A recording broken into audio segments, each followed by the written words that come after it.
Jelang laga melawan Arab Saudi, tangan kanan Shin Tae-yong yang baru langsung beri arahan khusus kepada striker timnas Indonesia. Kualitas striker telah berkembang, ini formasi ideal timnas Indonesia buat kualifikasi Piala Dunia 2026, trio lini depan jadi andalan Garuda. Ini jadwal siaran langsung timnas Indonesia versus Arab Saudi di kualifikasi Piala Dunia 2026. Mohon subscribe channel ini dulu, supaya tidak ketinggalan berita terbaru timnas Indonesia. Jelang laga melawan Arab Saudi, tangan kanan Shin Tae-yong yang baru langsung beri arahan khusus kepada striker timnas Indonesia. Asisten pelatih baru timnas Indonesia, Yeom Ki-hun, memberikan wejangan atau instruksi khusus bagi para striker skuad Garuda demi merobek jala gawang Arab Saudi. Pelatih Shin Tae-yong secara resmi menunjuk Yeom Ki-hun sebagai asisten khusus striker terbarunya jelang putaran ketiga kualifikasi Piala Dunia 2026 zona Asia. Mantan pemain Korea Selatan itu mengemban tugas memoles Hoki Caraka dan kolega supaya bisa menjelma menjadi predator mematikan di lini serang timnas Indonesia. Apalagi timnas Indonesia tergabung dalam grup C bersama sejumlah raksasa Asia bersama Arab Saudi, Jepang, Australia, Bahrain, dan Cina.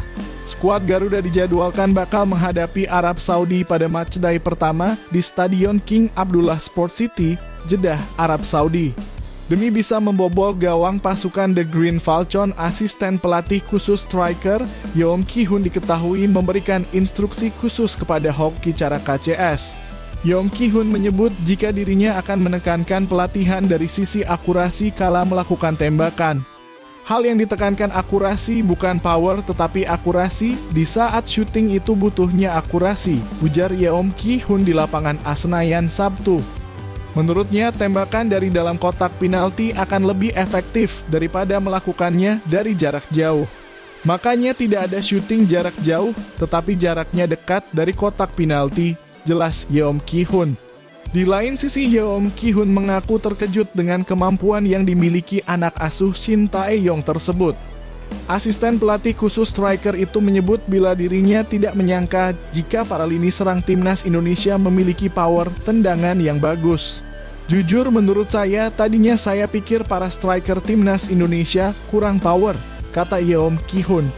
Ternyata power dan fisikal sudah ada, tutup mantan pemain asuhan Shin Tae-yong tersebut.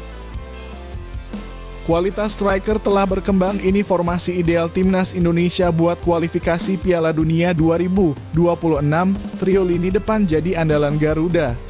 Kualitas para striker timnas Indonesia diakui telah berkembang, skuad Garuda diprediksi bisa pakai formasi ideal berikut di kualifikasi Piala Dunia 2026. Seperti diketahui, timnas Indonesia telah ketambahan tenaga di daftar staf pelatih dengan merekrut Yeom Ki-hun sebagai asisten Shin Tae-yong. Pelatih Shin Tae-yong menunjuk Yeom Ki-hun sebagai asisten khusus striker jelang timnas Indonesia tampil di putaran ketiga kualifikasi Piala Dunia 2026. Ditemui setelah latihan terakhir timnas Indonesia jelang terbang ke Arab Saudi, Yeom Ki-hun mengungkapkan jika dirinya cukup terkejut melihat kualitas para striker Garuda. Dengan bekal kualitas striker yang lebih berkembang, timnas Indonesia pun diprediksi bisa memberikan kejutan dalam dua laga awal kualifikasi Piala Dunia 2026 nanti. Makin berkualitasnya para striker juga bakal membuat Shin Tae-yong bisa lebih berani dalam menurunkan tiga pemain depan dalam taktiknya. Mengulas formasi ideal timnas Indonesia setelah kualitas penyerang Garuda berkembang jelang kualifikasi Piala Dunia 2026. Dengan barisan striker yang tajam, sepertinya Shin Tae-yong bisa mengubah taktik dari 3-5-2 menjadi 3-4-3 untuk memaksimalkan lini depan. Dalam formasi ini tak ada perubahan besar di barisan pertahanan di mana trio Rizky Ridho, Jay Itzes, dan Justin Hubner masih akan jadi tumpuan. Meski Justin Hubner tak bisa tampil menghadapi Arab Saudi, namun kualitasnya masih sangat dibutuhkan ketika timnas Indonesia berhadapan dengan Australia. Ketiga pemain bertahan di atas akan jadi tembok kokoh untuk menghadang serangan ke gawang timnas Indonesia yang dikawal sang naturalisasi baru, Maarten Paes. Kemudian di lini tengah sedikit terjadi perubahan di mana timnas Indonesia tidak lagi bermain dengan 5 gelandang melainkan 4 pemain tengah. Di posisi ini Marcelino Ferdinand yang biasa jadi free roll harus mengalah dan hilang dari daftar starter. Sebagai gantinya, lini tengah timnas Indonesia ditempati duet Nathan Chu Aon dan Tom Haye yang berperan sebagai deep lying playmaker serta box-to-box midfielder. Melengkapi kuarter lini tengah, ada Calvin Verdonk dan juga Asnawi Mangkualam yang menempati posisi gelandang sayap. Kedua pemain tersebut juga bisa berganti peran menjadi fullback ketika timnas Indonesia mendapatkan serangan balik. Terakhir di lini depan, trio Rafael Struijk, Dimas Derajat, dan Ragnar Oratmangoen bakal jadi andalan timnas Indonesia untuk mencetak gol. Rafael Struijk dan Ragnar Oratmangoen akan bermain sedikit melebar di sisi sayap.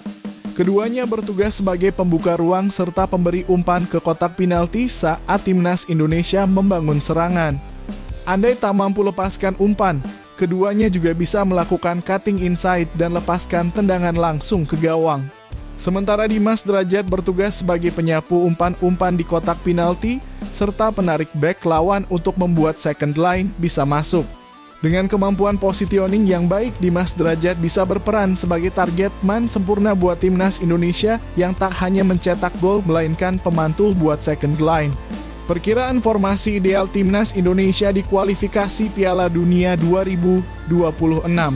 Maarten Paes, Rizky Ridho, J. Itzes, Justin Hubner, Calvin Verdonk, Nathan Chu Aon, Tom Haye, Asnawi Mangkualam, Rafael Struijk, Dimas Derajat, Ragnar Oratmangoen.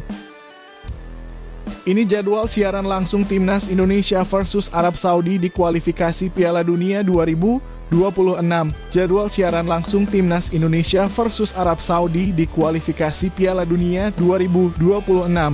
Pertandingan akan disiarkan secara langsung di RCTI.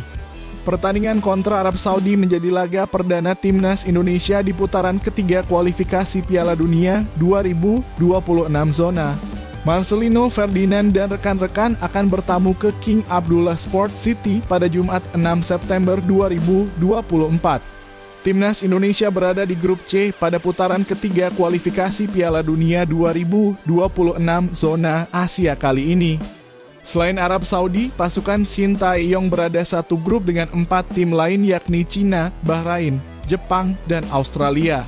Shin Tae-yong memanggil 26 pemain untuk menghadapi Arab Saudi. Dari 26 pemain itu terdiri dari 12 pemain Liga 1 2024 hingga 2025 dan 14 personil yang berkarier di luar negeri abroad. Menurut asisten pelatih Timnas Indonesia Nova Arianto, 26 pemain yang dipanggil sudah tiba di Jeddah, Arab Saudi. Sayangnya dari 26 pemain yang dipanggil, ada 2 personil yang tak dapat dimainkan melawan Arab Saudi. Mereka adalah Maarten Paes dan Justin Hubner. Maarten Paes belum bisa memperkuat timnas Indonesia di laga kontra Arab Saudi karena belum terdaftar. Sementara Justin Hubner masih menjalani sanksi akumulasi kartu menghadapi Arab Saudi. Seperti Maarten Paes, Justin Hubner baru bisa dimainkan melawan Australia pada Selasa 10 September 2024.